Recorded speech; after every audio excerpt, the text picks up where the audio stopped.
playoff disappointment for Phoenix. Up 2-0 last year in the finals, then Giannis took over. Up 2-0 this year in the semis, then Luka took over. It's becoming a theme. Chris Paul, who averaged only 9 points the last 4 games, had this to say after the season-ending loss. You play long enough and you don't win. Every time you lose, they're gonna say it was your best chance. But I think for me, we'll be right back next year. Tell you that much. I'm not retiring tomorrow. Thank God. Hopefully I'm healthy, come back, but keep playing.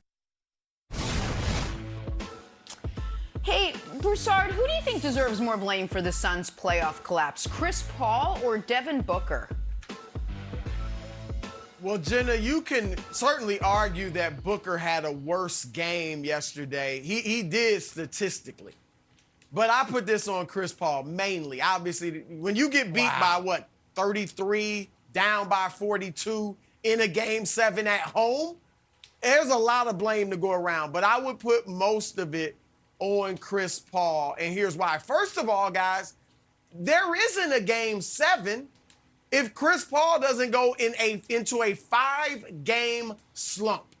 It literally is like Father Time was sitting in his locker waiting for him to turn 37. He turned 37. Literally. He was great at 36. Turned 30, literally might be strong, but turned 37 on Game 3 that day, and if I'm not mistaken, and it doesn't have a good game the rest of the way. Here's his averages. Only 7 field goal attempts, too.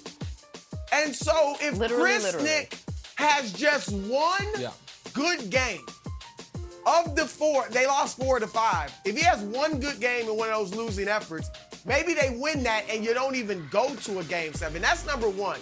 Then yesterday, you could see it from Jump Street. It looked like Chris just didn't have any spirit. Like he didn't have any life. Like he was out of energy. Darn near psyched out, maybe. It didn't look good in this first shot. Show this again. Here it is right here. When I saw this shot, I thought to myself, uh-oh. Because that's the shot, guys, that he had been hitting throughout the, first 8 games of the playoffs, killing everybody. New Orleans 15 years and of his Dallas career? in games 1 and 2. Right. Yeah. He's a mid-range king, and he misses it wide open. It was one shot, but I thought, he probably is a little tight. Is that why he missed that? And when everybody, guys, he is their leader. He's their future Hall of Famer. He's the guy that turned the franchise around. When you see, everyone sees, man, he's just not himself. He's lifeless. He's not aggressive. That impacts the whole roster. And I really think that everyone's spirit was broken when they saw their leader just wasn't there yesterday. Yeah. But you know who's supposed to then pick it up? The guy who was whining that he should have won MVP, the guy who was mocking the clearly superior player, Luka Doncic, the guy in the athletic prime of his career who thought he got snubbed from club superstar, Devin Booker. Because here's the thing about Chris Paul. He's exactly my age. He's 37 years old. While 37 years old is incredibly young to be America's most beloved and accurate sportscaster, it's incredibly old to be starting point guard for an NBA championship caliber team. Chris Paul is my age, and he's tiny. So you know what? I can give him a pass. I can't give Devin Booker a pass. Devin Booker, by the way, spoiler alert, is standing in line for club superstar, 1 year minimum. Devin Booker, when he comes up to the bouncer, you know what it says? Talk to me after the 2023 postseason, because you've got to wear this. Because Brew doesn't believe in basketball gods. I do. And the basketball gods gave him a bit of a pass after he and Chris Paul mocked Luka on the stage. The basketball gods will give you one bad moment. So here's what happened, guys.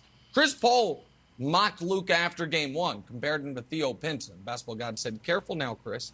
Then after Game 2, Paul and Booker mocked him simultaneously. You know what the basketball gods did to Chris? Second strike, you're out. You've been smited. But Devin Booker had only done it once, so Devin Booker was still coasting. And then the Luka special moment. Oh, I'm going to flop and pretend I got a flagrant, even though I'm on the floppingest team in the league. And then I'm going to turn to the camera, give it a little wink and a smile. Luka special. How'd you do after that, Devin? Do we have a statistical full screen to show your utter and total incompetence? Oh, we do.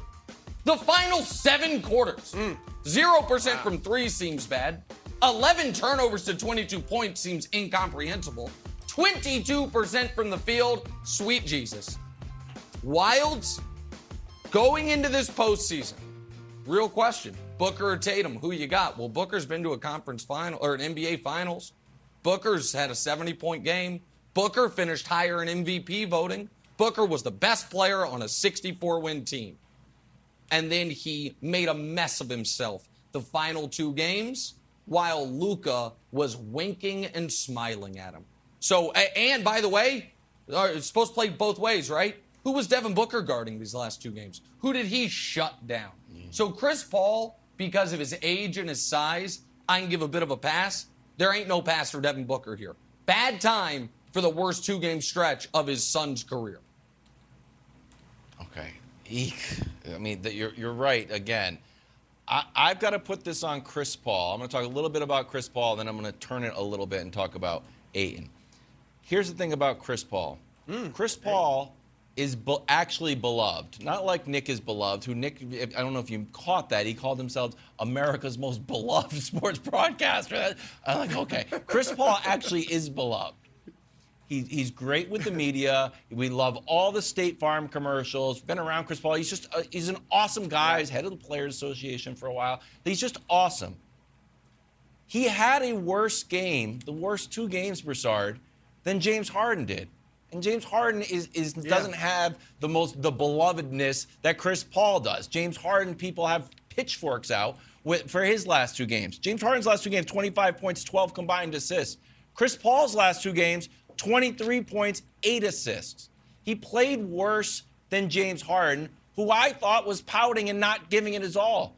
Chris Paul had a minus 39 plus minus. It's the worst in almost 1,300 games. So look, if we're going to say that Chris Paul is this leader and it affects the energy of the entire team, then he has to wear it when he plays so bad. And I hate to say, because I legit felt bad for Chris Paul.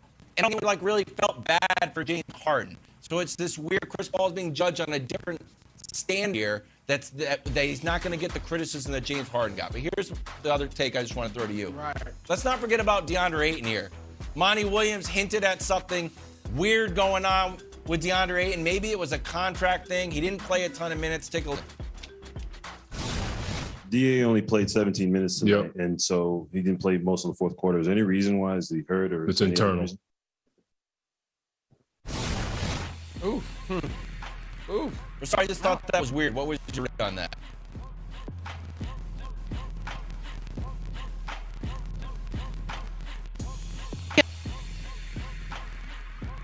So I think we lost Brew for a moment there.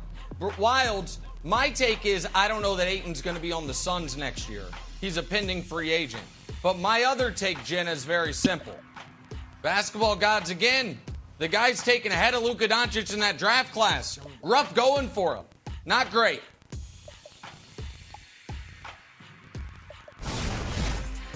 We're losing everybody here. We're going to take a little break. Back.